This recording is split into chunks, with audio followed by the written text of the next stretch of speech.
Olá, olá, coders do canal, estamos aqui para mais um episódio do nosso curso Programação Orientada a Objetos com a Linguagem Java. Esse é o 12º episódio da terceira temporada, estamos falando de polimorfismo, essa é a parte 3. Não deixe de ver esse episódio logo após a vinheta do canal.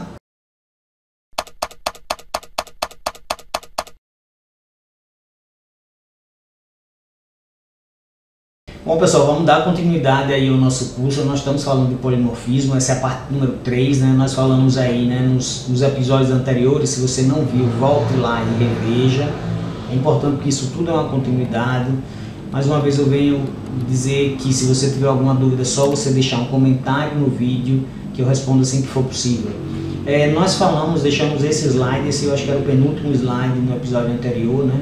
E aí eu estava falando que você poderia referenciar com uma variável, você poderia referenciar objetos de tipos diferentes, né? Então foi isso que a gente deixou lá, né? Mais uma vez, se você não viu, volte lá e reveja. E aí nós vamos dar continuidade a partir deste ponto, onde fica na cabeça, né? Como é possível referenciar objetos que não são do tipo dele, né? O que a gente deixou de exemplo, nós vamos continuar aqui. Lá era figura e círculo, né? Então nós vamos dar continuidade, né?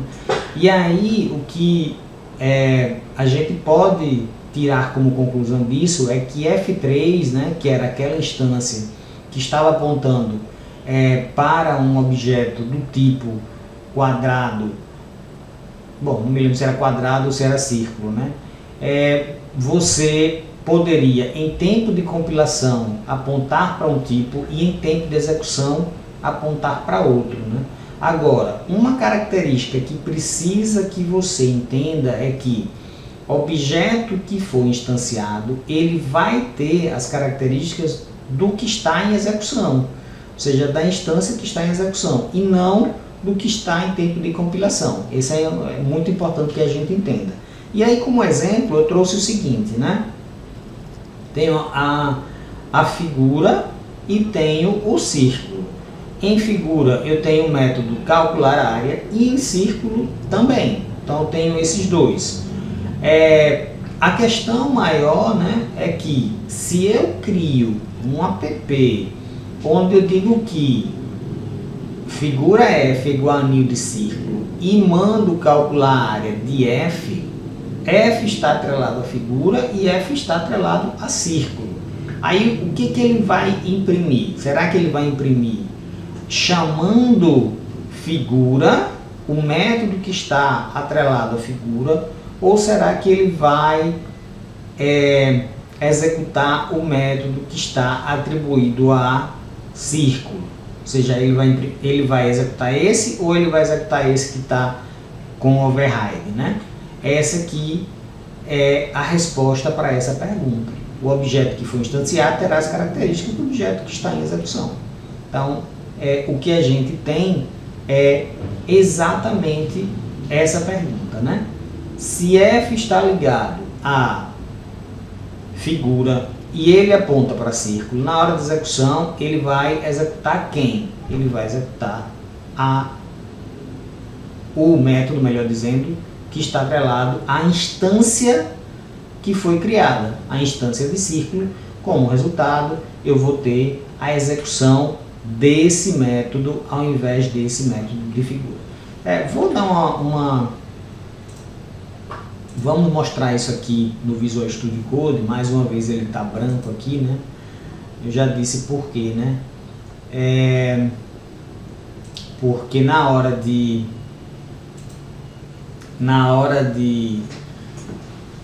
copiar, quando o tema está branco, fica muito melhor do que quando o tema está escuro, né? Quando você copia isso daqui para o PowerPoint, ele vai com as cores bem estranhas.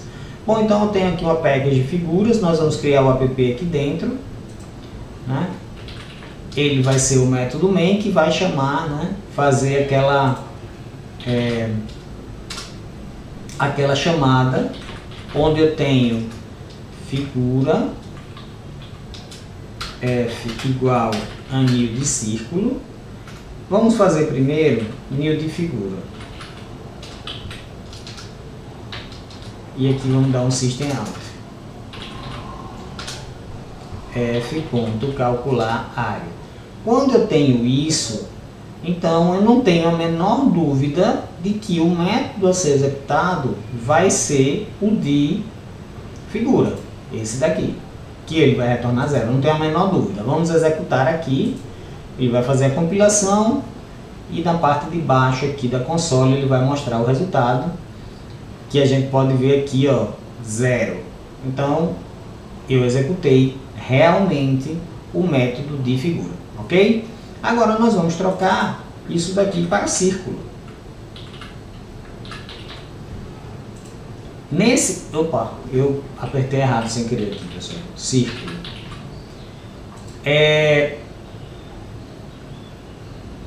Ué, ele está dando errado. Ah, porque eu tenho que passar o raio, tá certo.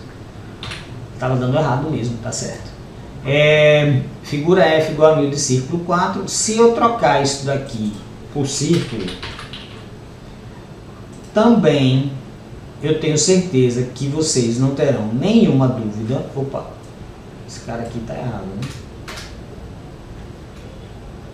Ele veio na hora que eu escolhi aquela outra, né? Tenho certeza de que do jeito que está aqui, vocês também têm certeza de que ele vai executar esse daqui, né?